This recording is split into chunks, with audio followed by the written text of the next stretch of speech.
ఈ రోజున AP NGO సంఘం అనంతపురం నగర శాఖ ఆధ్వర్యంలో అనంతపురం నగరంలో ఉన్నటువంటి ప్రభుత్వ ఉద్యోగులందరికీ కూడా సభ్యత్వము ఇవ్వదలిచినాము। ఈ యొక్క సభ్యత్వ నమోదు కార్యక్రమానికి ముఖ్య అతిథులుగా రాష్ట్ర జేఏసీ నాయకులు హృదయరాజు గారు మరి కొద్దిసేపట్లో ఇక్కడికి రాబోతున్నారు। మరి అలాగే మన జిల్లా అధ్యక్షులు కార్యదర్శి మరియు రాష్ట్ర ఉపాధ్యక్షులు కూడా ఇక్కడికి రాబోతున్నారు।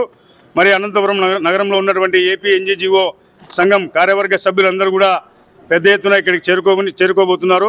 మరి అందరూ కూడా ఈరోజు రాష్ట్రంలో ఉన్నటువంటి 13 లక్షల మంది ఉద్యోగ ఉపాధ్యాయ కార్మిక పెన్షన్ సోదరులు అనేక రకాలైనటువంటి సమస్యలు ఉన్నారు।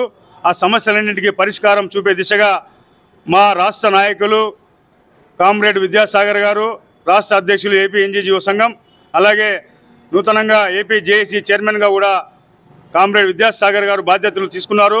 మరి ఈ నేపథ్యంలో రాష్ట్ర వ్యాప్తంగా కూడా ఈ యొక్క సభ్యత్వ నమోదు కార్యక్రమము ఊపందుకుంది।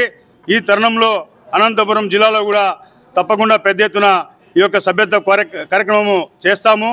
మరి అలాగే ఈ యొక్క ప్రభుత్వం గత ప్రభుత్వము ఎన్నో రకాలైనటువంటి ఇబ్బందులు పెట్టింది। గత ప్రభుత్వంలో పెండింగ్ పెట్టినటువంటి సమస్యలన్నీ కూడా ఒక్కొక్కటిగా పరిష్కారం అవుతూ వస్తున్నాయి। అంటే దానికి కారణం ఒక ఏపీ జేఏసీఏ, అది కామ్రేడ్ విద్యాసాగర్ గారి నాయకత్వ చొరవ వల్ల, ఆయన చూపినటువంటి పోరాట పటిమ వల్ల మాత్రమే అని చెప్పి తెలియజేస్తున్నాం।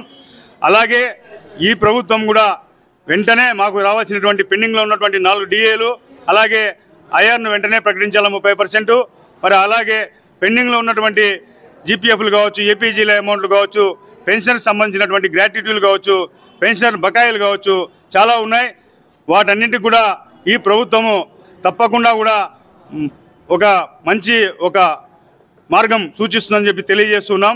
లేని పక్షంలో కామ్రేడ్ విద్యాసాగర్ గారి నేతృత్వంలో పెద్ద ఎత్తున పోరాటాలు జరుగుతాయని చెప్పి అనంతపురం జిల్లా పక్షాన తెలియజేస్తున్నాం।